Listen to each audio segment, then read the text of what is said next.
സ്ഥാപിക്കപ്പെട്ട അനുഗ്രഹീതമേറിയ ശുശ്രൂഷകൾ അനവധിയായി ദൈവസഭയ്ക്കുണ്ടെങ്കിലും നമുക്കറിയാം യേശു ക്രിസ്തുവിന്റെ അന്ത്യകൽപ്പനകൾ രണ്ട് പ്രശസ്തിയുള്ള കൽപ്പനകളാണ്. ഒന്ന് സ്നാനം, രണ്ട് കർത്താവിന്റെ മേശ. കർത്താവിന്റെ മേശ ആദ്യമായി പരിചയപ്പെടുന്നത് ശിഷ്യന്മാരുടെ നടുവിലാണ്. ക്രോസിന്റെ മാളിക മുറിയിൽ ഈ മേശ പരിചയപ്പെടുത്തുമ്പോൾ യേശു തന്റെ ജനത്തോട് വ്യത്യസ്തമായി സംസാരിച്ചു തുടങ്ങി. പലയാവർത്തി അവരുടെ ക്രൂശ് മരണത്തെ കുറിച്ച് പറഞ്ഞിട്ടുണ്ടെങ്കിലും മേശയെക്കുറിച്ച് അവരാദ്യം ശ്രദ്ധിക്കുകയാണ്. ഇതിനു മുമ്പ് അവർക്ക് സ്തോത്രം യോഹന്നാന്റെ സുവിശേഷം വായിക്കുമ്പോൾ നമുക്കറിയാം 6-ാം അധ്യായത്തിൽ ഞാൻ ജീവന്റെ അപ്പമാണെന്ന് വ്യക്തമായി യേശു പരിചയപ്പെടുത്തി. യേശു ഇങ്ങനെ പറഞ്ഞു, എന്റെ പിതാവ് നിങ്ങളുടെ പിതാക്കന്മാർക്ക് മരുഭൂമിയിൽ അപ്പം തന്നു, അവർ മണ്ണ് കൊണ്ട് പോഷിപ്പിച്ചു, അവർക്ക് അപ്പം കൊടുത്തത് എന്റെ പിതാവാണ്. എങ്കിൽ മിക്കവരിൽ ദൈവം പ്രസാദിക്കാത്തതുകൊണ്ട് അവർ മരുഭൂമിയിൽ പട്ടുപോയി ജീവനെ കാണാതിരിക്കുന്നു. എന്നാൽ ഞാൻ സ്വർഗത്തിൽ ഇറങ്ങി വന്ന ജീവന്റെ അപ്പമാണ്. എന്നെ ഭക്ഷിക്കുന്നവന് ഞാൻ മൂലം ജീവിക്കുവാൻ ഒരവസരം വരാൻ പോകുന്നു.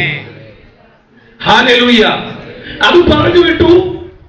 പിന്നെ നമുക്കറിയാം കർത്താവിന്റെ 3.5 വർഷത്തിന്റെ സമാപ്തി കുറിക്കുന്ന ദിവസങ്ങളിൽ യേശു തന്റെ ശിഷ്യന്മാരെ ഓർത്തു വിളിച്ച് തന്റെ ശുശ്രൂഷയ്ക്ക് വേണ്ടി പ്രത്യേക സ്ഥലം ക്രമീകരിക്കപ്പെട്ട് ആ ശുശ്രൂഷയ്ക്കുടെ ആഴം അവിടെ വെളിപ്പെടുത്തുകയാണ്.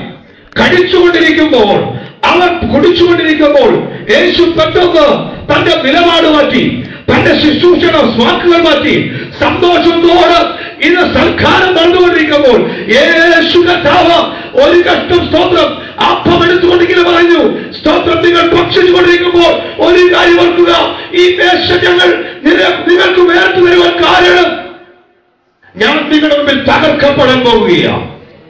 ഞാൻ നിങ്ങളുടെ മുമ്പിൽ നിങ്ങൾക്ക് മറുവിലയായി തീരാൻ പോവുകയാണ്. ഞാൻ ഇവിടെ നുറുക്കപ്പെടാൻ പോവുകയാണ്. ഞാൻ അല്പമിനിറ്റുകളിൽ കഴിഞ്ഞാൽ ഈ ലോകം വിട്ടു എന്റെ പിതാവിനോട് ചേരാൻ പോവുകയാണ്.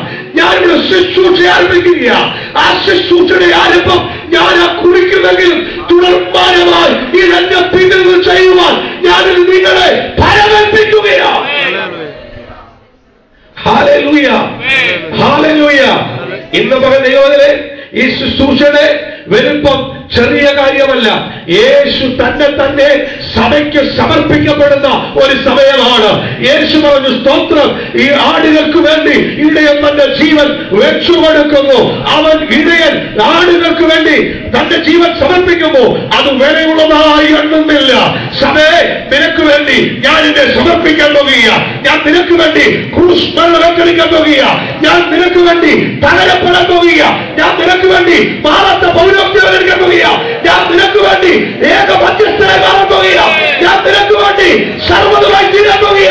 എന്റെ ശരീരത്തിന്റെ ആവശ്യമാണ്. സഭയെ ഞാൻ നിങ്ങളെ വിളിക്കുകയാണ്. ഇന്ന് മകൾ ദൈവം ആ നിലപാട് വ്യക്തമാക്കുമ്പോൾ ഒരു കാര്യം ഓർക്കുക, യേശു സ്തോത്രം പ്രൈസർ ശുശ്രൂഷ ആരംഭിച്ച് അത് അപ്പോസ്തലന്മാരുടെ കയ്യിലേക്ക് കൈമാറ്റം ചെയ്തു. യേശുവിടെ ആഴമായ പ്രാധാന്യം പിന്നത്തിന് പൗലോസ് വെളിപ്പെടുത്തുന്നു. വേദപുസ്തകം പഠിക്കുമ്പോൾ നമുക്കറിയാം യേശു ക്രിസ്തു പരസ്യമായി ജീവിച്ചിരുന്നപ്പോൾ ഞാൻ മുൻപ് പറഞ്ഞ പോലെ യോഹന്നാന്റെ സുവിശേഷത്തിൽ യേശു ക്രിസ്തുവിന്റെ ശരീരത്തെ കുറിച്ചുള്ള നിലപാടുകൾ വ്യക്തമാക്കുന്നു. സ്വന്തം പറഞ്ഞാണ് യേശു ക്രിസ്തുവിന്റെ ശരീരത്തെ കുറിച്ചുള്ള നിലപാടുകൾ വ്യക്തമാക്കുന്നു. ക്രൈസ്തലോ യോഹന്നാന്റെ സുവിശേഷം 6-ാം അധ്യായം 53, 54, 55, 56 വാക്യങ്ങൾ ഇങ്ങനെ വായിക്കുന്നു. വായിച്ചത്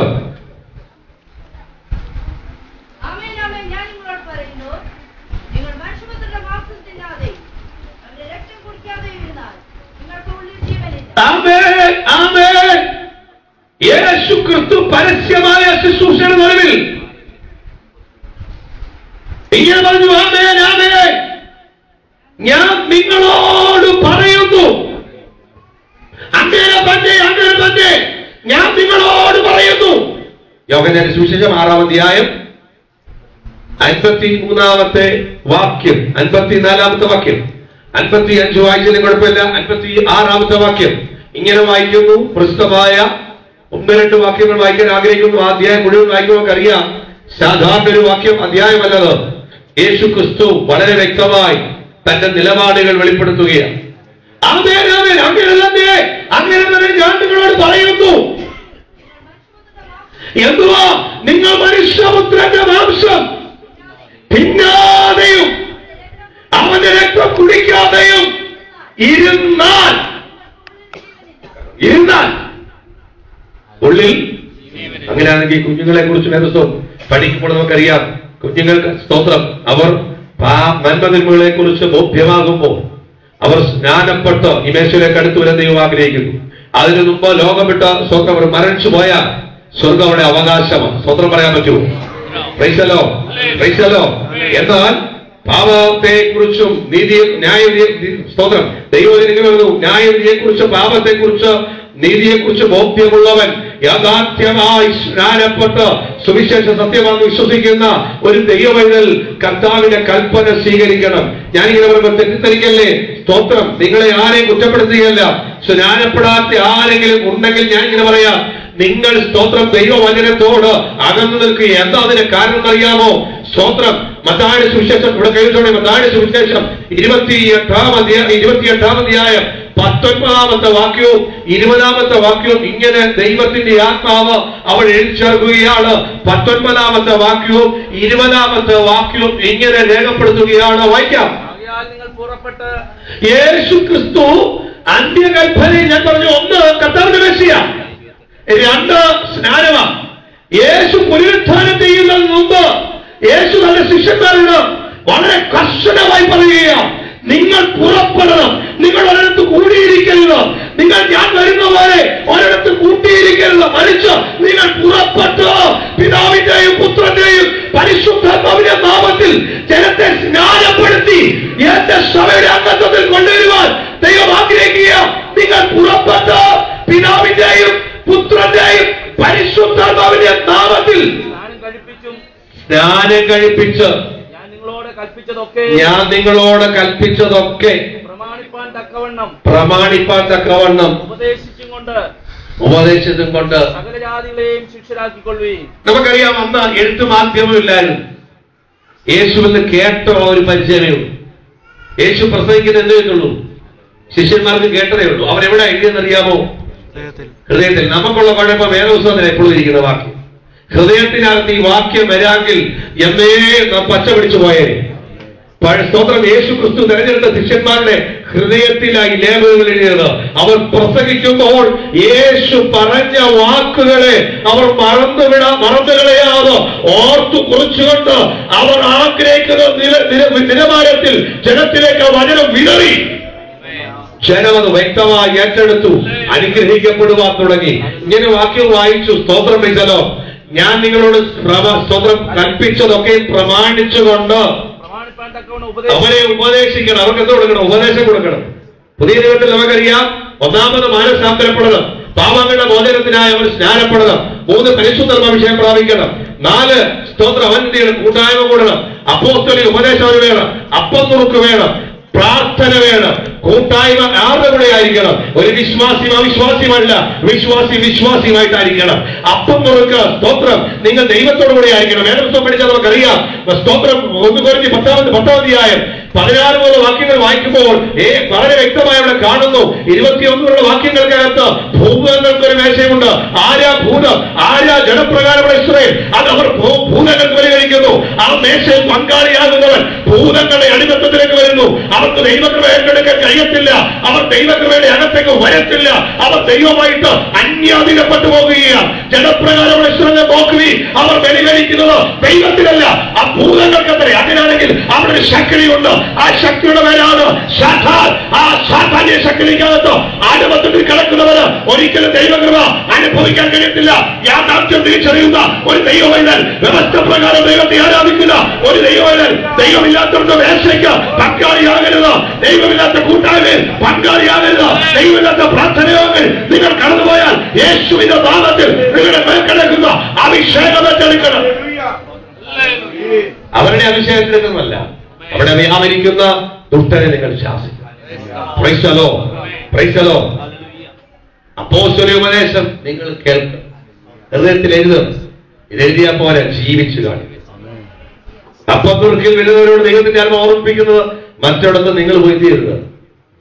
അപ്പത്തുർക്കിലെ പങ്കുചേരുന്നത് എന്ന് വെച്ചാൽ വ്യവസ്ഥയില്ല. അപ്പോസ്തലിക ശുശ്രൂഷ അല്ലാത്തടത്ത് നിങ്ങളെ കാണരുതെന്ന് സഭയിൽ കർത്താവ് ശുശ്രൂഷന്മാരെ ആക്കി വെച്ചിട്ടുണ്ട്. ഒന്നാമത് അപ്പോസ്തലൻ, രണ്ടാമത് ഇടയൻ, മൂന്നാമത് സുവിശേഷകൻ, 4 പ്രവാചകൻ, ഉപദേഷ്ടാവ്. ചില വർഷപ്പഴക്കമുള്ള ഈ സഭയ്ക്കകത്തായിരിക്കുന്ന വളർച്ച പ്രാപിച്ച സകലരും ഉപദേഷ്ടാവ. എന്താ ഉപദേഷ്ടാവിന്റെ പ്രത്യേകത? ഉപദേശിക്കാൻ സമർത്ഥനായിരിക്കണം. ചോദിച്ചു എത്ര കാലമായി ചോദിച്ചേ? ഇപ്പോഴും നിന്നെ ഉപദേശിക്കുകയാണെങ്കിൽ ഞാൻ പറയാൻ സ്തോത്രം, നീ ഉപദേഷ്ടാവായിട്ടില്ല. സ്തോത്രം ശിശുപാലകന്റെ കീഴിലാണ്. ഇന്ന് പകൽ ഉപദേഷ്ടാവാണെങ്കിൽ ഞാൻ പറയാം ഉപദേശം പറയുന്നവൻ, ഉപദേശപ്രകാരം നിൽക്കുന്ന ഒരു ദൈവമൈതൽ സ്തോത്രം ഉപദേശിക്കാൻ സമർത്ഥനായ മാത്രം പോരാ, അവൻ ജീവിതം നന്നായി കാഴ്ചവെച്ചിരിക്കണം. പൈസലോ ഇടയ്ക്ക് വരട്ടെ. അങ്ങനെയാണെങ്കിൽ ദൈവത്തിന് വരെ പറയാം സ്തോത്രം, ഞാൻ നിങ്ങളോട് കൽപ്പിച്ചതൊക്കെ പ്രമാണിച്ച് ഉപദേശിച്ചും കൊണ്ട് ഈ മേശയുടെ വന്ന ദൈവം ഉപദേശപ്രകാരം മേശയുടെ മുമ്പിൽ അടുത്ത് വരിക. സ്തോത്രം, പൈസലോ. ഞാൻ പിന്നീട് അതിനെക്കുറിച്ച് അടുത്ത പ്രാവശ്യങ്ങളിൽ പരിശുദ്ധാത്മാവ് അനുവദിക്കുമ്പോൾ പിന്നീടുള്ള ശുശ്രൂഷകൾ അതിനെക്കുറിച്ച് വ്യാപ്തിയായി സ്തോത്രം ആവശ്യാനുസരണം നിങ്ങളോട് സംസാരിക്കുകയായിരിക്കും. ഇങ്ങനെ വാക്യം എഴുതി സ്തോത്രം, പൈസലോ. ഞാൻ സ്തോത്രം നിങ്ങളോട് കൽപ്പിച്ചതൊക്കെ ഉപദേശിച്ചും കൊണ്ട് സകല ജാതിയെ ശിഷ്യരാക്കണം. അതിനകത്ത് ഹിന്ദുന്നില്ല, മുസ്ലിമില്ല, ക്രിസ്ത്യാനിന്നില്ല, സകല ജാതിയെയും എന്റെ ശിഷ്യന്മാരാക്കണം. വേദപുസ്തകം പറയുന്നു ഞങ്ങൾ ജാതികളല്ല. വേദപുസ്തകം പഠിച്ചാൽ നമുക്കറിയാം. 1 പത്രോസ് സ്തോത്രം 2-9 വാക്യത്തിൽ അന്ധകാരത്തിൽ നിന്ന് വിളിച്ചവന്റെ സൽഗുണങ്ങളെ പ്രഘോഷിപ്പിക്കുവാൻ ദൈവത്താൽ തിരഞ്ഞെടുക്കപ്പെട്ട ഒരു ജാതിയ. കേട്ടോ, ദൈവത്തിന് ജാതിയുണ്ടോ ചോദിച്ചാൽ ദൈവത്തിന്റെ തിരഞ്ഞെടുപ്പുള്ള ഒരു ജാതിയുണ്ട്. അവര് കർത്താവിന്റെ കൽപ്പന സ്വീകരിക്കണം. ഹല്ലേലൂയ. പുറമേ യഹൂദനായാലും അകരമേ യഹൂദനായാലും കർത്താവിന്റെ വചനം അനുസരിക്കാൻ ദൈവം എല്ലാവരെയും ഒരുപോലെ ഓട്ടർക്കോൾ കൊടുത്തേക്കുകയാണ്. ഇന്ന് മകൾ ഈ ഭാഗ്യം ലഭിച്ച ദൈവമക്കൾക്കായി സ്തോത്രം. Hallelujah, hallelujah. വേദപുസ്തകം ഇങ്ങനെ പറയുന്നത് സ്തോത്രം. ശ്രദ്ധിക്കണേ, ദൈവത്തിന് വരം പറയാം, നിങ്ങൾ സകല ജാതികളെ എന്റെ ശിഷ്യന്മാരാക്കിക്കൊള്ളണം. എന്നിട്ട് കർത്താവ് ഒരു വാക്ക് തന്നു, ഞാനും ലോകാവസാനത്തോളം എല്ലാ നാളും നിങ്ങളുടെ കൂടെ ഇരിക്കും, നിങ്ങൾ പോകുന്ന വഴിയിൽ. അപ്പൊ ശിഷ്യന്മാരുടെ കൂടെ ആരുണ്ട്? നിങ്ങൾ എന്റെ കൂടെ വരുന്നില്ല. ഞാൻ ദൈവത്തിന്റെ ആത്മാവിൽ പ്രവചിക്കുക മാത്രമല്ല, ഭൂതങ്ങളെ പുറത്താക്കുക മാത്രമല്ല, പ്രസംഗിക്കുക മാത്രമല്ല, എന്റെ ജീവിതത്തിലെ എല്ലാ മേഖലകളിലും ദൈവന്റെ കൂടെ നടക്കുകയാണ്. എന്റെ രഹസ്യ ജീവിതത്തിൽ, എന്റെ പരസ്യ ജീവിതത്തിൽ, ഞാനും എന്റെ മക്കളുമായിട്ടുള്ള ബന്ധത്തിൽ, ഞാനും എന്റെ ഭാര്യയുമായിട്ടുള്ള ബന്ധത്തിൽ, ഞാൻ എന്നെ കൗൺസിൽ ചെയ്യുമ്പോൾ എന്റെ കൂടെ ഒരാളുണ്ട്, അദൃശ്യനായ ദൈവം. ഇന്ന് മനസ്സിലാരംഭത്ത് ഓർമ്മത്താരറിയണേ, നിന്റെ കൂടെ നീ ഒറ്റയ്ക്കല്ല, യേശു നിന്റെ കൂടെ ഉണ്ട്. നീ പോകുന്ന വഴിയിൽ, നീ സഞ്ചരിക്കുന്ന വഴിയിൽ, നീ ഇടപെടുന്നിടത്തോ യേശു നിന്റെ കൂടെ ഉണ്ട്. Price the lord, praise the lord, praise the lord, praise the Lord. ഇന്ന് മകൻ യേശുവിന്റെ കൂടെ ഉണ്ടെന്ന് ഉത്തമ ബോധ്യമുണ്ടെങ്കിൽ ഞാൻ ഇങ്ങനെ പറയാം, സ്വന്തം ഞാൻ കടപ്പാടുകളെ മറക്കത്തില്ല. എത്ര എന്റെ കൂടെ വരും? എന്റെ കൂടെ എത്ര പേര് സ്വന്തം പറയും? ഞാൻ രക്ഷയിൽ പങ്കാളിയാകുമ്പോൾ യേശു പറഞ്ഞു, എന്നെ ഭക്ഷിക്കുന്നവൻ ഞാൻ മൂലം ജീവിക്കുമെന്ന് ഒരു വാഗ്ദത്തം പറയുമ്പോ യേശു കണ്ട പറയുക, സ്വന്തം എന്റെ പിതാവ് ഞാൻ നിങ്ങളുടെ കൂടെ ഇരിക്കും. എങ്ങനെയാണെന്നറിയാമോ? ഉപദേശത്തിൽ നിൽക്കുന്നവന്റെ കൂടെ. Price the Lord. എന്റെ യേശു എല്ലാം ഇപ്പോഴും എന്റെ കൂടെ ഉണ്ട്. സ്വന്തം പറയാൻ പറ്റുമോ? ഞാൻ എന്റെ കുഞ്ഞുങ്ങളോട് സംസാരിക്കുമ്പോഴും, ഫോണിലെല്ലാം സംസാരിക്കുമ്പോഴും, എല്ലായിടത്തും പോകുമ്പോഴും, കൗൺസിൽ ചെയ്യുമ്പോഴും, ഞാൻ മാർക്കറ്റിൽ പോകുമ്പോഴും എല്ലാം ആരും കൂടെ പോകണം. നിങ്ങൾ ഇങ്ങനെ പറയും, പാസ്റ്ററോട് ഒന്നും പറയട്ടെ, പാസ്റ്റർ പൊയ്ക്കോട്ടെ, ഞാൻ പറഞ്ഞേക്കാം. പക്ഷെ ഞാൻ പറയാം, ജോജി പാസ്റ്റർ അല്ലെങ്കിൽ സ്തോത്ര കർത്താവിൽ പ്രൈസല്ലോ ദൈവത്തിന്റെ ദാസന്മാർ ഞങ്ങൾ അങ്ങോട്ട് മാറുമ്പോഴും ആരും മാറുന്നില്ല. ഒരു പക്ഷം നിങ്ങൾ അതിന്റെ കൂടെ ഇരിക്കുമ്പോൾ ഞാൻ സ്തോത്രം ഒന്നും അന്യായം ചെയ്യുന്നില്ലെങ്കിൽ നിങ്ങൾ അങ്ങോട്ട് മാറുമ്പോൾ എന്തെങ്കിലും അന്യായം ചെയ്താൽ ഒരാളെന്റെ കൂടെ ഉണ്ട്. അയാളുടെ പേരോ, ഹലോ, അടുത്ത യേശു നിന്റെ കൂടെ ഉണ്ട്, യേശു നിന്റെ കൂടെ ഉണ്ട്. യേശുവിന് അരുതാത്തൊരു വാക്ക്, അരുതാത്തൊരു പ്രവൃത്തി, അരുതാത്ത ഒരു കാര്യത്തിൽ നീ പങ്കുചേരുന്നാൽ യേശു നമ്മെ ന്യായം വിധിക്കും. എത്ര പേർക്ക് ഉത്തമബോധ്യമുണ്ട്? സ്തോത്രം പറയാൻ പറ്റുമോ? സ്തോത്രം പറയാൻ പറ്റുമോ? എനിക്ക് സ്തോത്രം. അമേരിക്കയുള്ള ഒരു പ്രിയപ്പെട്ട സഹോദരൻ താൻ സ്തോത്രം ഒന്നും തന്നിട്ടില്ല എനിക്ക് വേണ്ടി പ്രാർത്ഥിക്കുന്നത്. വിചാരിക്കരുത് അമേരിക്കയിലാണ്, അദ്ദേഹത്തിന് ആരും പ്രാർത്ഥിക്കാനില്ല. നിങ്ങൾക്കറിയാം, കൊച്ചു സഹോദരനാ. ആ പ്രിയപ്പെട്ട സഹോദരൻ പ്രാർത്ഥിക്കാൻ ഫാസ്റ്റർ എനിക്ക് വേണ്ടി വേറിട്ടൊരു ദിവസം മാറ്റിവെച്ച് പ്രാർത്ഥിക്കണം. പ്രോഗ്രാമിനെവിടെ പോകരുത്. ഞാനത് പ്രോഗ്രാമിന് പോയില്ല. ഞാനിങ്ങനെ പറഞ്ഞു, സ്തോത്രം അടുത്ത ആഴ്ച ടൈം കൊടുത്തു. ആ ടൈമിൽ ഞാൻ നിങ്ങൾക്ക് വേണ്ടി ഉപസിക്കും. നിങ്ങൾ ധൈര്യമായിട്ടിരിക്കും, ദൈവത്തിന്റെ പ്രവൃത്തി വെളിപ്പെടും. സമയം വേർതിരിച്ചു. സ്തോത്രം. മുറിക്കകത്ത് ഒരു കൂട്ടായ്മ കൂടുന്ന പോലെ സ്തോത്രം കൂട്ടായ്മയ്ക്കകത്തായി താൻ അദ്ദേഹം നമ്മുടെ കൂടെ മുമ്പിലുണ്ടെന്ന് ബോധ്യത്തോടെ ദൈവത്തിന് മുമ്പാകെ ഇരുന്ന് പ്രാർത്ഥിക്കാൻ തുടങ്ങി. പ്രാർത്ഥന എല്ലാം കഴിഞ്ഞു. അന്ന് വൈകിട്ട് അദ്ദേഹം വിളിച്ചിട്ട് ചോദിച്ചു, എനിക്ക് വേണ്ടി ഉപസിച്ചായിരുന്നോ? ഞാൻ പറഞ്ഞു ഉവ്വ. എവിടെ പോവാന്ന് പ്രാർത്ഥിച്ചായിരുന്നോ? ഉവ്വ പ്രാർത്ഥിച്ചായിരുന്നു. എന്നോട് എന്റെ അവസാനം ഒരു വാക്ക് പറഞ്ഞു, സ്തോത്രം, ഞാനത് കണ്ടിട്ടില്ല, പക്ഷെ ദൈവം കണ്ടു. ഞാൻ എന്റെ ഉള്ളിൽ വന്ന കാര്യം അദ്ദേഹം ചെയ്തു എന്നോട് പറഞ്ഞു. ഞാൻ പറഞ്ഞു, ഞാനിന്ന് കൂട്ടായ്മ പോയാൽ ആരും അറിയാമെന്ന്, അവിടെ പോയത് പ്രാർത്ഥിച്ചാൽ പറയാം, അതിനേക്കാൾ നല്ലേ. പക്ഷെ അദ്ദേഹം എന്നോട് പിന്നോട്ട് സ്തോത്രം അപേക്ഷിച്ചു, എവിടെ പോകല്ലേ പാസ്റ്റർ, എനിക്ക് വേണ്ടി പായിട്ട് പ്രാർത്ഥിക്കും. ഞാൻ ഡേറ്റ് കൊടുത്തു. സ്തോത്രം അടുത്ത ആഴ്ച ടൈം കൊടുത്തപ്പോൾ ഞാൻ എവിടെ പ്രോഗ്രാമിലൊന്നും പോകില്ല, ഞാനന്ന് വീട്ടിൽ കാണും. സ്തോത്രം അന്ന് പ്രോഗ്രാമില്ല, കൂട്ടായ്മയ്ക്കകത്ത്, അന്ന് പ്രാർത്ഥനയ്ക്കകത്ത് നിങ്ങൾക്ക് വിളിക്കും. പക്ഷെ അവസാനം അദ്ദേഹം പറഞ്ഞൊരു വാക്ക് എന്നെ ഇന്നും സ്തോത്രം എന്റെ ഉള്ളിൽ വന്ന കാര്യം ആ വ്യക്തി പറഞ്ഞപ്പോൾ ഞാൻ പറഞ്ഞ ഒരു സ്തോത്രം ചോദ്യം അവിടെ നിൽക്കുന്നത്. ഞാനത് കർത്താവ് കൃത്യമായി ചെയ്തുകൊണ്ട് അന്ന് എനിക്ക് സന്തോഷിപ്പാൻ വകയുണ്ടായിരുന്നു. ഞാൻ പറഞ്ഞ ദൈവമേ, എനിക്ക് മുന്നമേ ഒരു ബോധ്യം നീ തന്നതുകൊണ്ട് സ്തോത്രം, നീ എന്റെ കൂടെ ഉള്ളത് കൊണ്ട് സ്തോത്രം, നീ എന്റെ കൂടെ ഇരിക്കുന്നതുകൊണ്ട് സ്തോത്രം. അതുകൊണ്ട് എനിക്ക് ഉത്തമമായ നിലയിൽ അതിനുവേണ്ടി പ്രാർത്ഥിപ്പാൻ കഴിയും. ദൈവത്തിനെ ഞാൻ ഒന്നെടുത്ത് പറയട്ടെ, നാം പോകുന്നിടത്തോ ഇരിക്കുന്നിടത്തോ നമ്മുടെ രഹസ്യ ജീവിതത്തിൽ, പരസ്യ ജീവിതത്തിൽ, കൂട്ടായ്മയിൽ, വിശ്വാസിയുമായിട്ടുള്ള ബന്ധത്തിൽ, കുഞ്ഞുങ്ങളുമായിട്ടുള്ള ബന്ധത്തിൽ, ഭാര്യയുമായിട്ടുള്ള ബന്ധത്തിൽ, ഭർത്താവായിട്ടുള്ള ബന്ധത്തിൽ ഒരുവൻ നമ്മെ ശ്രദ്ധിച്ചുകൊണ്ടിരിക്കും. അദ്ദേഹത്തിന്റെ പേര് കുഞ്ഞുങ്ങളെ നിങ്ങൾ പുസ്തകം എടുത്ത് പഠിക്കുമെന്ന് പറഞ്ഞിട്ട് പഠിച്ചില്ലേ? ആര് കണ്ടോണ്ടിരിക്കുക? പറയുന്നില്ല. ആശില്ലേ, മിഥിലേ, അവ പഠിക്കുക. പക്ഷെ ദൈവം നമ്മെ കണ്ടുകൊണ്ടിരിക്കുക. ജോമോനെ, ദൈവം നമ്മെ കണ്ടുകൊണ്ടിരിക്കുകയാണ്. സ്തോത്രം. ദൈവം നമ്മെ അറിഞ്ഞുകൊണ്ടിരിക്കുകയാണ്. ദൈവം വിധിക്കുമ്പോൾ നമ്മളിൽ ഒരു കുറവും കാണില്ല. സ്തോത്രം പറയാൻ പറ്റുമോ? ഇങ്ങനെ വാക്യം വായിച്ചു. സ്തോത്രം. ആമേൻ ആമേൻ. ഞാൻ നിങ്ങളോട് പറയുന്നു, എന്നെ ഭക്ഷിക്കാതെ എന്റെ രക്തം കുടിക്കാതിരുന്നാൽ അവന്റെ ഉള്ളിൽ എന്തോ ഇല്ല, ജീവൻ. സുമോളെ, എന്തോ ഇല്ല, ജീവൻ ഇല്ല. സ്തോത്രം പറഞ്ഞേര്. വാക്കണി. പ്രൈസലോ, പ്രൈസലോ, പ്രൈസലോ, പ്രൈസലോ. ഇന്ന് മകൻ കർത്താവിന്റെ തിരുമേശയിലേക്ക് കടന്നു വരുമ്പോൾ ദൈവം നമ്മെ ഓർമ്മിപ്പിക്കുന്ന മഹത്കരമായ ഒന്ന് രണ്ട് കാര്യങ്ങൾ സ്തോത്രം ആവർത്തിക്കപ്പെടാൻ ആഗ്രഹിക്കുന്നു. ദൈവത്തിന്റെ വചനം ഇങ്ങനെ പറഞ്ഞു, സ്തോത്രം ശ്രദ്ധിക്കണേ, നാം കർത്താവിന്റെ മേശയിലേക്ക് കടന്നു വരുമ്പോൾ യേശുവിനെ ഭക്ഷിക്കാൻ പോവാം. സ്തോത്രം. ബാക്കിയുള്ള ഭാഗം കൂടെ അടുത്ത പ്രാവശ്യം. സ്തോത്രം. യോഹന്നാന്റെ സുവിശേഷം 6-ാം അധ്യായം, സ്തോത്രം 6-ാം അധ്യായം നമ്മൾ 53-ാമത്തെ വാക്യം വായിച്ചത്. സ്തോത്രം. 54-ാമത്തെ വാക്യം ഇങ്ങനെ വായിച്ചു നിർത്തി.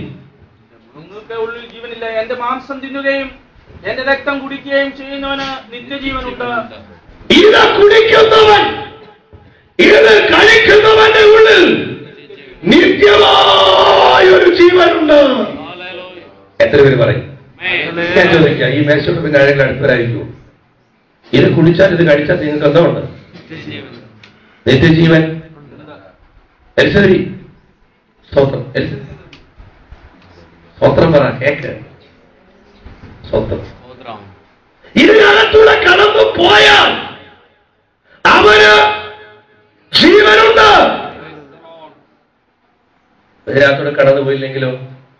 ഇനി ഇത് ഭക്ഷിച്ചു കഴിഞ്ഞാൽ നമുക്കറിയാം, യേശു ഗിരിപ്രഭാഷണം ഏറ്റവും പ്രസംഗങ്ങളിൽ ഏറ്റവും മാധുര്യമുള്ളതും സുവിശേഷത്തിലേക്ക് ഏറ്റവും പ്രാധാന്യമുള്ളതും ഏറ്റവും അനുഗ്രഹിക്കപ്പെട്ട വാക്കുകളെ കൊണ്ട് അനുഗ്രഹീതമെന്ന് സ്തോത്രം ദൈവ പണ്ഡിതന്മാർ വിലയിരുത്തിയത്. ഇതുപോലൊരു പ്രസംഗ ശൈലി മറ്റെവിടെയും ശ്രദ്ധിക്കാൻ കഴിയാത്തത് ഉള്ളൊരു സ്തോത്ര പ്രസംഗമാണ് ഗിരിപ്രഭാഷണം. അത് പ്രസംഗിച്ചയാൾ കർത്താവ്. പ്രൈസലോ. 7-ാം അധ്യായം 1 മുതൽ 5 വരെയുള്ള വാക്യം കർത്താവിന്റെ മേശയുള്ള ബന്ധത്തിൽ വായിപ്പാൻ ആഗ്രഹിക്കുന്നു. നിങ്ങൾ വിധിക്കപ്പെടാതിരിക്കേണ്ടതിന് വിധിക്കരുത്. നിങ്ങൾ വിധിക്കപ്പെടാതിരിക്കേണ്ടതിന് ആരെയും വിധിക്കരുത്. ഞാൻ പറഞ്ഞ എനിക്ക് നിങ്ങളോട് ദേഷ്യം ഉണ്ടെങ്കിൽ ഒരിക്കലും ഞാൻ അത് മനഃപൂർവ്വം കണക്കുകൂട്ടിക്കൊണ്ടൊന്ന് പ്രസംഗിക്കില്ലേ. ഒരു പ്രവൃത്തി നടക്കത്തില്ല. ദൈവാത്മാവ് തരുന്ന പ്രസംഗിച്ച ഞാൻ പറയാം, നിങ്ങൾ മാത്രമല്ല ഞാൻ നീതീകരിക്കപ്പെടുക. സ്വത്രം പറഞ്ഞോ. പറയുക, നിങ്ങൾ വിധിക്കപ്പെടാതിരിക്കേണ്ടതിന് ആരെയും വിധിക്കരുത്. വായിച്ചൂടെ. നിങ്ങൾ വിധിക്കുന്ന വിധിയാൽ നിങ്ങളെ വിധിക്കും, നിങ്ങളെയും വിധിക്കും. എന്നെ വിധിക്കുന്ന വിധിയാൽ നിങ്ങളെ വിധിക്കും. ഞാൻ ഒരാളെ വിധിച്ചാൽ അതേ വിധി എനിക്കും എന്ത് ചെയ്യും? തിരിച്ചു വരും. എന്നിട്ട് നിങ്ങൾ അളക്കുന്ന അളവിനാൽ നിങ്ങൾക്കും അളന്നു കിട്ടും. നമ്മൾ അളക്കുന്ന അളവ് അതുപോലെ തന്നെ എന്ത് ചെയ്യും? നമ്മക്കും തിരിച്ചു ദൈവം തരും. ഞാൻ നിങ്ങളോട് പറഞ്ഞുതരാം, നിങ്ങൾക്ക് മനസ്സിലാകുന്നില്ല. അബ്രഹാം പിതാവ് ഹാഗാറിനെ പിടിച്ച് ചെവിക്ക് പിടിച്ചെന്ത് ചെയ്തു? പുറത്തു കളഞ്ഞു. അബ്രഹാം പിതാവ് സാറയുടെ വാക്കും ദൈവത്തിന്റെ നിർബന്ധം വന്നപ്പോൾ ശരിയായി പുറത്തു കളഞ്ഞു. പക്ഷേ ഈ ഹാഗാർ ബർശേബ മരുഭൂമി ഉഴന്നു നടന്നിട്ടുണ്ടല്ലോ. ബർശേബ മരുഭൂമിയിൽ ഉഴന്നു നടന്നപ്പോൾ അവള് മാനസിക ഒത്തിരി സംഘർഷം ഉണ്ടായി. ഒരു കുഞ്ഞിന്റെ മരണം കാണാൻ പറഞ്ഞ് നിലവിളിച്ചു. ഇത് ദൈവം കുറിച്ചിട്ടാകുന്നു. സ്വത്രം നിങ്ങൾക്കറിയാം. അടുത്ത അധ്യായം വായിക്കുന്ന ആരംഭിക്കുന്നത് അറിയാം. അബ്രഹാമിനെ ദൈവം പരിശോധിച്ചത് മാത്രമല്ല, ഞാൻ പറയാം, നീ ഒരു കുഞ്ഞിന്റെ നഷ്ടപ്പെടുന്ന അവസ്ഥ എന്തുവാന്ന് അറിയണമെങ്കിൽ നീ അതുവഴി ഒന്ന് സഞ്ചരിക്കണം. സ്വത്രം പറയാൻ പറ്റൂ. ഞാനിങ്ങനെ വാക്ക് പറയാം. ഈ പ്രിയപ്പെട്ട അബ്രഹാം പിതാവിനോട് പറഞ്ഞു, എടാ എനിക്ക് നിന്റെ പൈതലേ വേണം, ഒറ്റ പോരാ, താൻ ഏറ്റവും കൂടുതൽ സ്നേഹിക്കുന്ന 3 ദിവസത്തെ വഴി നടന്നാ പറഞ്ഞത്. ഇവിടെ ഒരു ദിവസം കുറച്ച് മണിക്കൂറുകളെ ഭാരപ്പെട്ടിരുന്നു. അബ്രഹാം പിതാവ് 3 ദിവസത്തെ വഴി. അച്ഛാ കുഞ്ഞിനെ നോക്കിയോടെ വേദനയാ, കുഞ്ഞിനെ ഞാൻ കഴിക്കാൻ പോവാ. അവരെ വേദനിക്കരുത്, ഉള്ളി വേദനയാ, ഞാൻ കഴിക്കാൻ പോവാ. നടന്നു പോകുമ്പോ കൊച്ചു നല്ല സന്തോഷത്തില്ല, ഹാപ്പിയാ, സ്തോത്രം വിശലം, അപ്പഴെ കൂടെ ഓടുന്നുണ്ട്, കൈ പിടിക്കുന്നുണ്ട്, അതെല്ലാം ചെയ്യുന്നുണ്ട്. പക്ഷെ ഈ പ്രിയപ്പെട്ട അപ്പന്റെ അകത്ത് വേദനയാ. ഞാൻ പറഞ്ഞുതരാം. സ്തോത്രം മരുഭൂമിയിൽ ഹാഗാറിന്റെ ഹൃദയം പിടഞ്ഞത് കണ്ട് അവന് തിരിച്ച് അതുപോലെ അളവ് തിരിച്ചു കൊടുക്കുക. എന്തിനാണെന്നറിയാമോ? സ്തോത്രം, ഒരു കുഞ്ഞിന്റെ വേദന എന്താണെന്ന് നീയും കൂടെ അറിയണം. ഞാൻ പറയാം, ഒരു വിധത്തിലെങ്കിൽ ഇങ്ങനെ അബ്രഹാം ചിന്തിച്ചു കാണും. ഞാൻ ഹാഗാറിനെ ഇറക്കി വിട്ടപ്പോൾ പിന്നീട് ഞാൻ അന്വേഷിച്ചിട്ടില്ല. പക്ഷെ ആരും അന്വേഷിച്ചിട്ടില്ല. ദൈവം നമ്മളെ പരിപാലിക്കും. നിങ്ങളുടെ കഴിഞ്ഞ നാളിൽ ഞാൻ പറഞ്ഞുതരാം, വിശ്വാസത്തിന് വരുന്ന മുമ്പ് നിങ്ങളെ കല്യാണത്തിനും വേണ്ടപ്പെട്ട പല വിഷയങ്ങൾക്കും വിളിക്കുമായിരിക്കും. പക്ഷെ ഇപ്പൊ നിങ്ങളെ ആരും വിളിക്കുന്നില്ല, ഭാരപ്പെടണ്ട.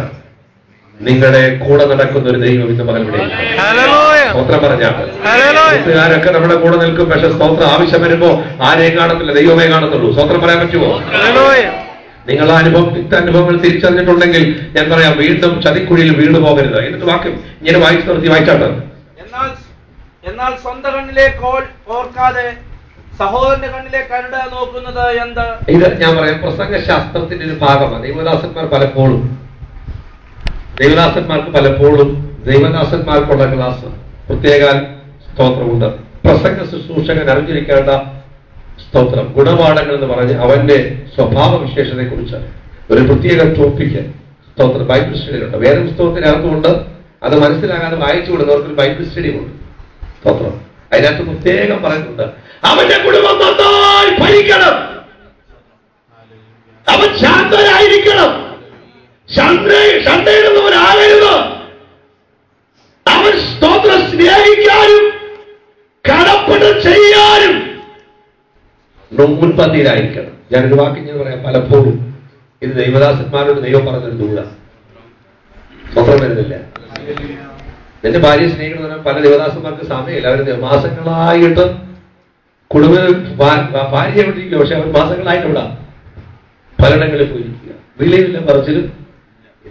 അവർ വിളിക്കാൻ ഇപ്പൊ താത്തു വെക്കടി, ഇപ്പോഴാണ് വിളിക്കുന്നത്, ഞാൻ അത്യാവശ്യം കൗൺസിലിംഗ് ചെയ്തുകൊണ്ടിരിക്കുന്നത്.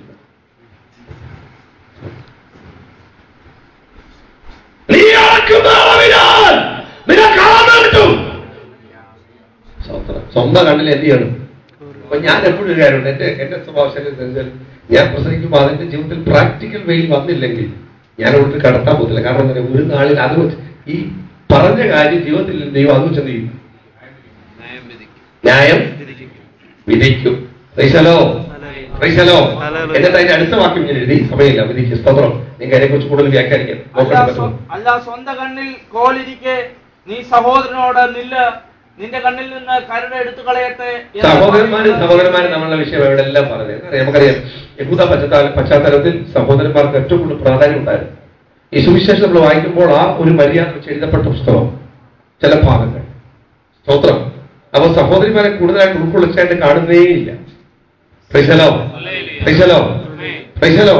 ഇത് മകൻ ദൈവത്തിനെ ശ്രദ്ധിച്ചോടെ. സ്തോത്രം. സഹോദരന്റെ കണ്ണിൽ സ്തോത്രം ശ്രദ്ധിക്കണേ. എന്റെ കണ്ണിൽ കോലിരിക്കുമ്പോൾ ഞാൻ നിങ്ങളുടെ കരണ്ടെടുക്കാൻ പോയി കഴിഞ്ഞാൽ സ്തോത്രം ദൈവം എന്താ പറയും? അതിങ്ങനെ എന്റെ കണ്ണിൽ വലിയൊരു മുളകൊടി വീണേക്കുക, നിങ്ങളുടെ കണ്ണിൽ ഒഴിച്ചു പോയി. ഞാൻ പറയാം, ഞാൻ നോക്കട്ടെ, അല്ലെ കാണാൻ പറ്റുമോ? രിജുമോൻ അത് കേട്ടപ്പോ ചിരി വരുന്നു. നിങ്ങളെ സ്വന്തം പ്രിയപ്പെട്ട കർത്താവിൽ ഞാൻ പറയാം, ദൈവത്തെ ആരാധിക്കുന്ന ദൈവമക്കൾ പറഞ്ഞുതരാം, നമ്മളെ ശരിക്കും നമ്മൾ എന്ത് ചെയ്യണം? ഞാൻ എന്നെ തിരുത്തിയൊരു ഭാഗം പറഞ്ഞുതരാം. ഒരിക്കൽ ദൈവാത്മാവിൽ ഞാൻ പ്രാർത്ഥിച്ചിട്ട് പരിശുദ്ധ പറഞ്ഞ് എന്റെ മൈനസ് എഴുതി വെക്കാൻ പോയി. അപ്പൊ ഞാനൊരു ദിവസം ഞാൻ എന്നിൽ വന്ന മൈനസ്, ഞാൻ എന്റെ കുഞ്ഞുങ്ങളോട് എന്റെ ഭാര്യയോട് വീട്ടിൽ സ്തോത്രം എനിക്ക് വന്ന ബലഹീനത ഞാൻ നോട്ട് ചെയ്തു. ഞാൻ ഒരു ദിവസം അതിനുവേണ്ടി പ്രാർത്ഥിക്കുന്നത്. ഞാൻ പറയാം, ഞാൻ അതിന് പുറത്തു വന്നു കൊണ്ടുപോയി. എന്നെ കേൾക്കുന്ന ദൈവത്തിലെ സ്തോത്രം. സഹോദരന്റെ കണ്ണിൽ കരട് കിടക്കുമ്പോ നമ്മുടെ കണ്ണിൽ കിടക്കുന്നത് അങ്ങനെ ഉണ്ടെങ്കിൽ മേശ പറയുന്നു നമ്മൾ നമ്മളെ തന്നെ ഒന്ന് ശോധന. ചില ഭാഗങ്ങളിൽ തിരുത്താൻ ആഗ്രഹിക്കുന്നു. ദൈവത്തിലേക്ക് മകൾക്കാൽ എന്താ നടക്കുന്ന മേശമുള്ള ബന്ധത്തിൽ ഞാൻ ഇവിടുന്ന് പരിശുദ്ധാത്മാവ് അങ്ങനെ എന്നോട് സംസാരിക്കാൻ പറഞ്ഞു. സ്തോത്രം. പരിശുദ്ധാത്മാവ് ഞാൻ കടന്നു വരികയാണ്. എടുത്തു പറയട്ടെ, എന്നിട്ട് വാക്യം വായിച്ചെത്തി. കപടഭക്തിക്കാരാ, മുമ്പേ സ്വന്തം കണ്ണിൽ നിന്ന് കോലെടുത്തു കളക, പിന്നെ സഹോദരന്റെ കണ്ണിൽ നിന്ന് കരടെടുത്തു കളവാൻ. എനിക്ക് എപ്പോഴും ഇഷ്ടം എന്നെ ഒരാൾ ഉപദേശിക്കുന്നത്. എത്ര പേർക്ക് അത് ഇഷ്ടമാണ്? എന്റെ ഏറ്റവും കൂടുതൽ ഇഷ്ടം ഞാൻ പറയാം, എവിടെയും പോയാൽ പ്രസംഗിതനെ കണ്ട് ഞാൻ നിങ്ങൾക്കൊക്കെ വേണ്ടി വരുമ്പോൾ നിങ്ങൾ കണ്ടു കാണും. ചില ദാസന്മാർ വരുമ്പോൾ പരിശുദ്ധാത്മാവ് എനിക്ക് പ്രേരണ എന്നാൽ ഞാൻ അവൾ കേൾക്കാൻ ആഗ്രഹിക്കും.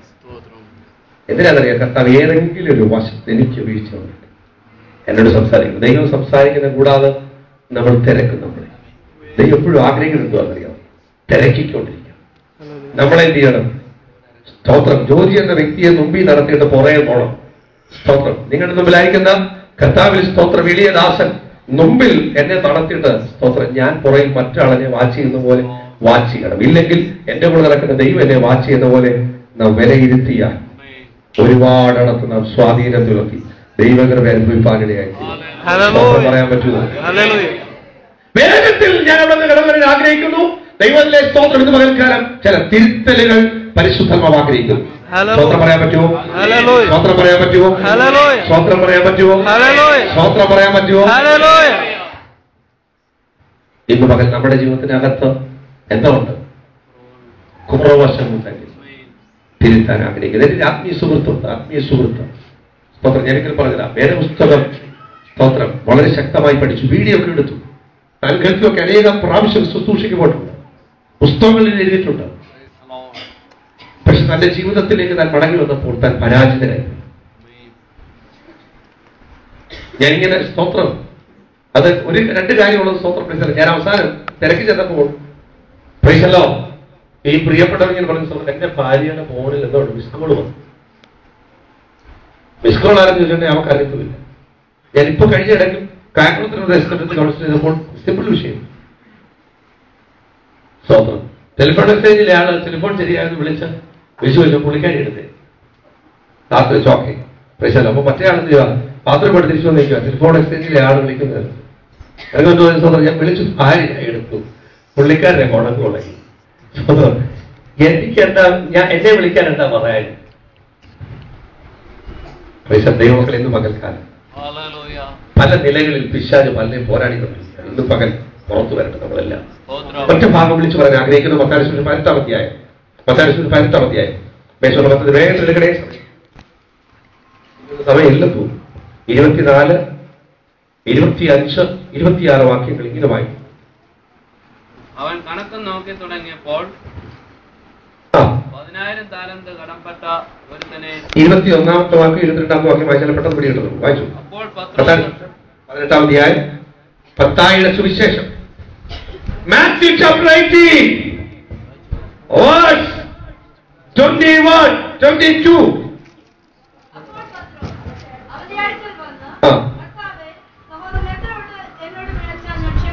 കേട്ടോ, ഇത് സഹോദരന്മാരോട് ചോദിക്കുന്നത്. എല്ലാ സഹോദരന്മാരെ സ്വന്തം പറഞ്ഞാൽ സഹോദര, എന്റെ അടുത്ത് എത്ര വട്ടം അവൻ പിഴച്ചാൽ ഞാൻ എത്ര വട്ടം ക്ഷമിക്കണം? പുള്ളിയെ ചോദിച്ചു, കർത്താവേ 7 വട്ടം. അറിയത്തില്ല, പത്രോസിന് അറിയത്തില്ല. നമ്മുടെ കൂട്ടല്ല, അവൾ വല്ല അറിവും പാണ്ടെന്ന് പുള്ളിയുള്ള കാര്യം ചോദിക്കും. പത്രോസിന്റെ സ്റ്റാൻഡേർഡ് പഠിപ്പില്ല. പക്ഷെ പരിശുദ്ധമായി പരിജ്ഞാനമുള്ള ചോദ്യം ദൈവം ചോദിച്ചിരിക്കും. 7 വട്ടം മതിയോ? ഇങ്ങനെ പറഞ്ഞു, 7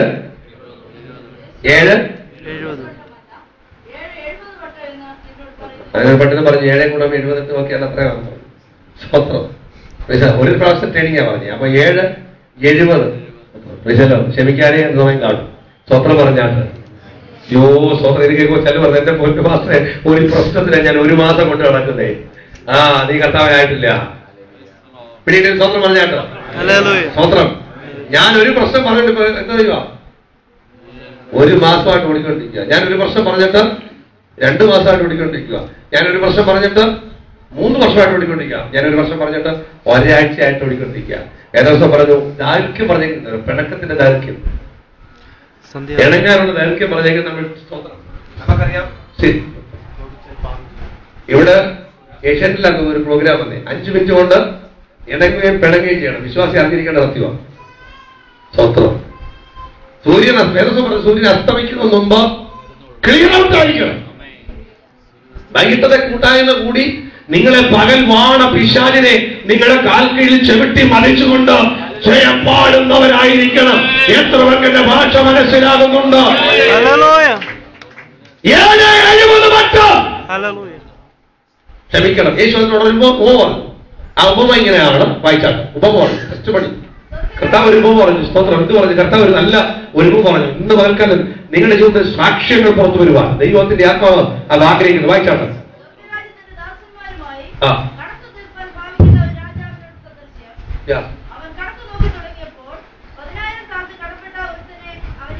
ഒന്നും രണ്ടുമല്ല, 10,000 താലന്ത് കടപ്പെട്ട ഒരുത്തനെ കണ്ടു.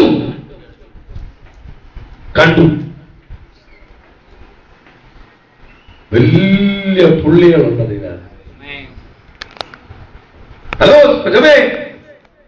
സഹോദര, അനുഗ്രഹീത ദൈവമൈതലേ, 10,000 താലന്തുള്ള ഒരുത്തരെ സ്വർഗരാജ്യ കണക്ക് നോക്കിയപ്പോ സ്വർഗരാജ്യത്തിന്റെ പട്ടികയിൽ കണ്ടു. ദൈവത്തിന്റെ വചനം ഇങ്ങനെ പറയുന്നു, വിട്ടില്ല, അവന്റെ അടുത്തേക്ക് ദൂതനെ അയച്ചു.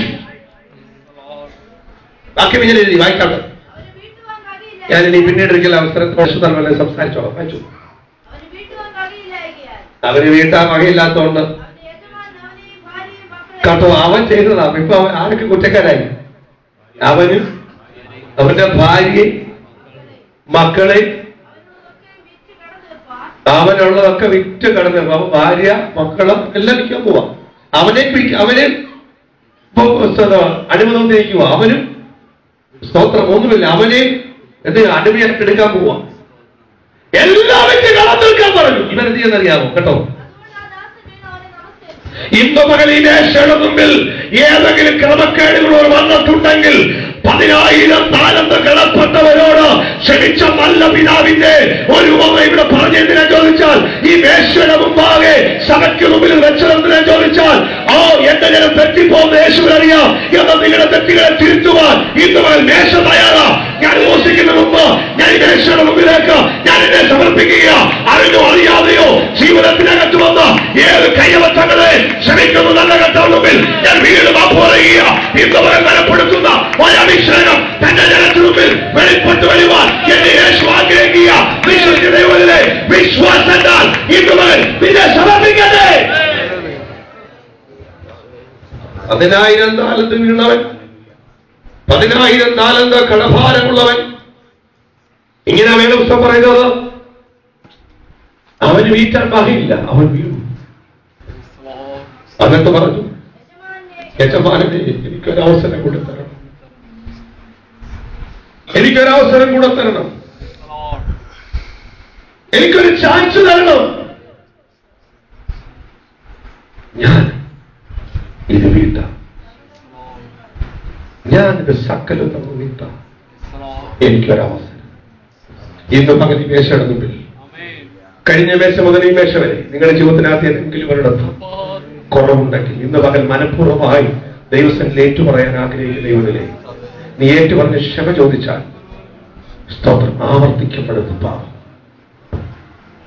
അവനിങ്ങനെ നമസ്കരിച്ചുള്ളത്, യജമാനനെ എനിക്കൊരവസരം തന്നാൽ ഞാൻ സകലതും തന്നു വിട്ടിക്കൊള്ളാം. ക്രൂശിലെ കടൽ മരണവേദനയിൽ പുളയുമ്പോൾ അടുത്തിരിക്കുന്നവരെ ശാസിച്ചെന്ന് പറഞ്ഞ് ഇവനൊരു ദൈവത്തന്നാണ് ഞാൻ അറിയും. അടുത്തിരിക്കുന്നവരോട് നാം സമശിക്ഷ വിധി കിടക്കും. ഇവനോ ഒരു പാപവും ചെയ്തിട്ടില്ല. എന്നിട്ട് യേശുവിന്റെ മുഖത്തേക്ക് നോക്കി, അത് പ്രസംഗവാക്കുകളായിട്ടല്ല പറയുന്നത്. ഞാനിങ്ങനെ പറയാ, കർത്താവേ നീ കാൽവറിയിൽ ഞങ്ങളോടുകൂടെ പരമയാഗമായി തീരുമ്പോൾ, നീ രാജാതിരാജനായി വരുമ്പോൾ പാവം പിടിച്ച് എന്നെ കൂടെ ഓർക്കുന്നേ. യേശു പറഞ്ഞു, മേശ ഓർമ്മയ്ക്കായിട്ടുള്ളതാ, നിങ്ങളുടെ അറിവുകളെ തിരുത്തുന്ന സമയമാ. പൗലോസ് പറഞ്ഞു, തന്റെ താൻ ശോധനയിട്ട് വരും, തിന്നുകയും കുടിക്കുകയും ചെയ്യാം. ഒരവസരം തരണേ, ഒരവസരം തരണേ. എന്നിട്ട് വാക്യം ഇങ്ങനെ വായിച്ചു നിർത്തി. സ്തോത്രം. വാക്യം ഇങ്ങനെ വായിച്ചു നിർത്തി. വായിച്ചാട്ടോ. ആകാശത്തെ യജമാനൻ മനസ്സലിഞ്ഞു, കടവിളച്ചു കൊടുത്തു, കടവ് വരുന്നു ഇളച്ചു കൊടുത്തു. അവനോട് പറഞ്ഞു, പൊയ്ക്കോ. അവനാനന്ദ തത്തുള്ളി അവന്റെ ഹൃദയം. അവനിങ്ങനെ പറഞ്ഞു, എന്ത് ചെയ്യണമെന്ന് എനിക്കറിയാതെ ഞാൻ ഭാരപ്പെട്ട സ്ഥാനത്ത് ഞാൻ ഒറ്റ ആവേശത്തിൽ പറഞ്ഞു പോയാൽ അത് തീർക്കാം. എങ്ങനെ തീർക്കാനാണ്? പക്ഷെ എപ്പോഴും മനസ്സിൽ ഇതൊരു ദൈവം ഉണ്ട്. ഇന്ന് പകൽ യേശു ക്രിസ്തു മൂലം മനസ്സിൽ ദൈവം വന്നിട്ടുണ്ട്. എത്ര പേർക്ക് ഞാൻ പറഞ്ഞ ഭാഷ മനസ്സിലാക്കുന്നുണ്ട്? എന്നാൽ ശ്രദ്ധിക്കണേ, സ്തോത്രം. അതിന് 28-29 വാക്യങ്ങൾ വായിക്കുമ്പോൾ ഇങ്ങനെ ഒരു ഭാഗം കാണുന്നു.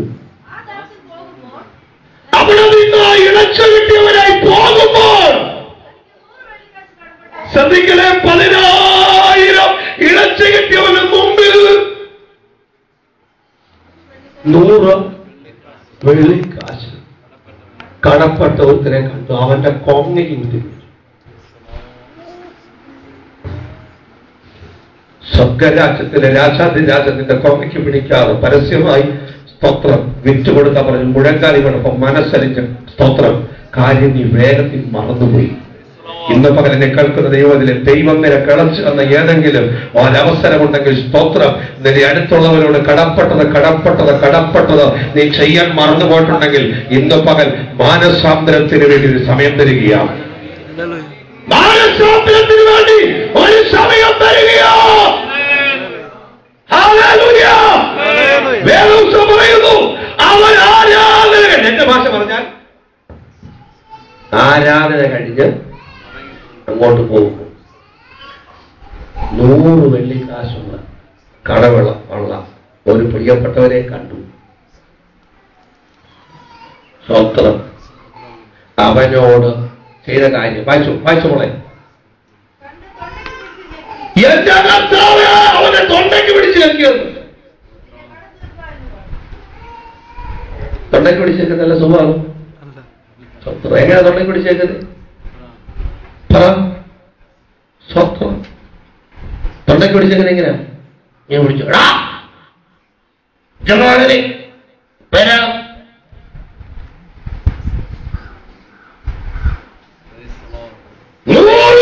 കാശ് കൊടുക്കണ്ട ആ പ്രിയപ്പെട്ടവനോട് ദൈവത്താൽ തീരെ ലഭിച്ചവൻ മടങ്ങി വരുമ്പോൾ അവൻ ചെയ്തെന്തുവാ? അവനോട് പറഞ്ഞില്ല, നിന്നോട് ഞാൻ ക്ഷമിക്കുന്നു, എനിക്ക് ഇളച്ചു കിട്ടി. എനിക്ക് ഇളച്ചി ദൈവമൈതൽ ഇളച്ചി കിട്ടിയവന് തുല്യനാണ്. ഇളച്ചി കിട്ടിയവൻ അവിടെ ചെല്ലുമ്പോൾ സ്വന്തം അവൻ ഇങ്ങോട്ട് വരുമ്പോ ഈ 100 കൊടുക്കാനുള്ളവരുടെ തുക കൊട്ടയ്ക്ക് പിടിച്ചിട്ട് അവൻ സ്വന്തം ഞെക്കി. അവൻ എവിടെ കൊണ്ടാക്കിയത് അവനറിയാം. സത്യങ്ങൾ എവിടെ കൊണ്ടാക്കി? വേദപുസ്തകം പറഞ്ഞു അവനെ തടവിലാക്കി, സ്വാതന്ത്ര്യം നഷ്ടപ്പെടുത്തി, അവനെ തടവിലാക്കി. വീട്ടുവോളം. ഇനി കേട്ടോടെ എന്റെ അടുത്ത 2 വാക്യം, അടുത്ത വാക്യം വായിച്ചോളെ, പെട്ടെന്ന് വായിച്ചേ.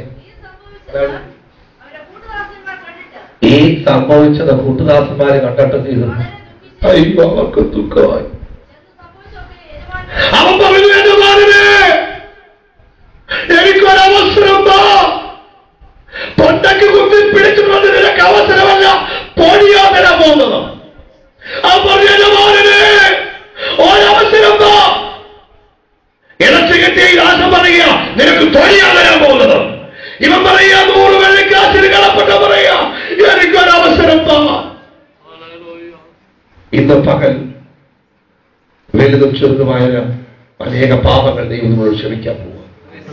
പക്ഷെ നിങ്ങൾ ആർക്കെങ്കിലും കടപ്പെട്ടിട്ടുണ്ടെങ്കിൽ, ക്ഷമിച്ചില്ലെങ്കിൽ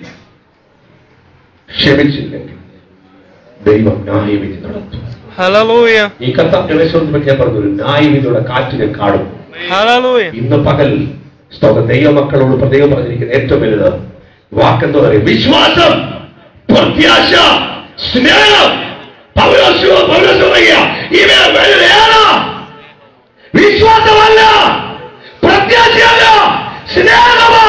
എപ്പോ സ്നേഹം? കാൽവരിയിലെ സ്നേഹം.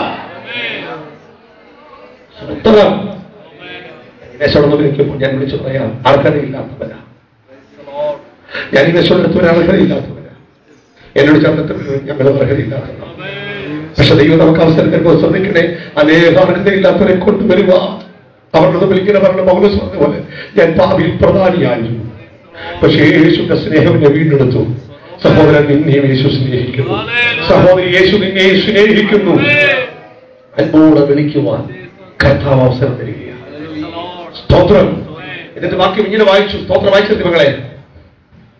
അവന്റെ കൂട്ടുദാസന്മാർ കണ്ടിട്ട്, അയ്യോ കണ്ടിട്ട് അവർക്ക് ഭാരം സംഭവിച്ചതൊക്കെ യജമാനെ ബോധിപ്പിച്ചു. യജമാൻ എന്നറിയാമോ? അവരെ വായിച്ചോളെ. ദുഷ്ടദാസനെ, നീ എന്നോട് അപേക്ഷിച്ചു, ഞാൻ നിനക്ക് അളച്ചു വന്നു, എന്നാൽ നീ എന്ത് ചെയ്തു? നിനക്കെന്തുകൊണ്ട് അവനോട് കരുണ തോന്നിയില്ല? ഇന്ന് പകൽ ദൈവം അതിനെ ഭരിക്കേണ്ട ഒരു കാര്യം. ദൈവത്തിന് എന്നോട് കരുണ തോന്നിയതുപോലെ എന്റെ സഹജീവനോട് ഞാൻ കരുണ തോന്നും. എന്റെ ദൈവത്തിനോട് കരുണ തോന്നിയതുപോലെ എന്റെ ചുറ്റുപാടിനോട് എനിക്ക് കരുണ തോന്നും. ദൈവത്തിനോട് കരുണ തോന്നിയതുപോലെ എന്റെ ദേശത്തുള്ളവരോട് എനിക്ക് കരുണ തോന്നും. ദൈവത്തിനോട് കരുണ തോന്നിയതുപോലെ എന്റെ കൂട്ടുദാസരോട് എനിക്ക് കരുണ തോന്നും. ദൈവത്തിനോട് കരുണ തോന്നിയതുപോലെ എന്റെ കൂട്ടുദാസിയോട് കരുണ തോന്നും. ദൈവത്തിനോട് കരുണ തോന്നിയതുപോലെ എന്റെ കുഞ്ഞുങ്ങളോട് കരുണ തോന്നും. ദൈവത്തിനോട് കരുണ തോന്നിയതുപോലെ എന്റെ മാതാപിതാക്കന്മാരോട് എനിക്ക് കരുണ തോന്നും. ഞാൻ സ്വന്തവക്രബുദ്ധിക്കാരനല്ല. കടമിഴച്ചു വന്ന എന്റെ പിതാവിന്റെ സ്നേഹം എന്റെ അകത്തുണ്ട്. ഞാൻ മകൾക്ക് ഇങ്ങനെ ആഗ്രഹിക്കുക, ഈ മേശയുടെ മുമ്പിൽ നിങ്ങളെ സമർപ്പിക്കുമ്പോൾ, ഒരു സ്റ്റാൻസ് പാടുമ്പോൾ നിങ്ങൾ ആ കയ്യിൽ കടമിളച്ചു കൊടുക്കാനുണ്ടെങ്കിൽ ഇന്ന് അവർ തീരുമാനമെടുക്കുക. ഞാൻ ഇവിടെ നിൽക്കുമ്പോൾ പഴയത് ഓർക്കത്തില്ല. എന്റെ പിതാവിനോട് പറയുന്ന, നിങ്ങളോട് പറയുന്ന, സഭയോട് പറയുന്ന ഒരു സത്യമുണ്ട്. നിങ്ങളുടെ പാവങ്ങളെ ആരും ഓർക്കാതെ സമുദ്രത്തിന്റെ സമുദ്രത്തിന്റെ ആഴത്തിലെ അടിത്തട്ടിൽ കൊണ്ട് അത് കളയുക. ഞാൻ നിങ്ങളുടെ പാപം ഓർക്കത്തില്ല. നിങ്ങൾ ആരോടെങ്കിലും ക്ഷമിക്കാനുണ്ടെങ്കിൽ, ആർക്കേലും വിളിച്ചു കൊടുക്കാനുണ്ടെങ്കിൽ ഈ മേശയുടെ മുമ്പിൽ സ്വയം സമർപ്പിച്ചുകൊണ്ട് വരണം. ഇതാക്കാൻ ദൈവവചനായി എഴുന്നേൽക്കുക. ഞാൻ പകൽ ദൈവമക്കളെ അറിഞ്ഞോ അറിയാതെയോ നിങ്ങളുടെ നടുവിൽ ഏതെങ്കിലും തലത്തിൽ നിങ്ങളെ വിഷമിപ്പിക്കുകയോ സംസാരിക്കുകയോ നോക്കുകയോ ചെയ്തിട്ടുണ്ടെങ്കിൽ മനഃപൂർവ്വമായി എന്നോട് ക്ഷമിക്കുക. ഇന്ന് പകലിനോട് ചേർന്നാലും പറയും, ഞാനിങ്ങനൊരു വാക്ക് പാടും. ജീവിതം ഇന്നും ശരിയായിട്ടില്ല,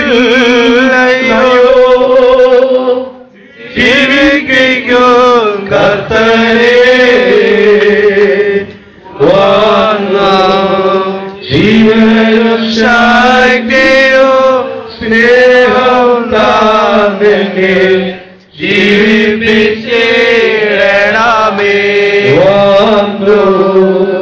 ജീവനും ശക്തിയും സ്നേഹവും താന്നെ ജീവിപ്പിച്ച് ഒരുപാട് ആവർത്തി ദൈവശബ്ദം കേട്ടിട്ടും ദൈവവചനം കേട്ടിട്ടും വായിച്ചിട്ടും ഗ്രഹിച്ചിട്ടും പ്രാർത്ഥിച്ചിട്ടും ചില തീരുമാനങ്ങൾക്കകത്ത് പിന്നെ തെറ്റിപ്പോകുന്നുണ്ട്. പിന്നെ ചില ക്ഷമിക്കാനുണ്ട്, പിന്നെ ചില കുറവെഴുതിട്ട് നിൽക്കുന്നുണ്ട്. ഒരവസരം ദൈവത്തോട് ചോദിച്ചാൽ അകച്ചിറകടി കേട്ടിട്ടും ശങ്ക കൂടാതെ സങ്കേതം ഞാൻ പോലും തീരാ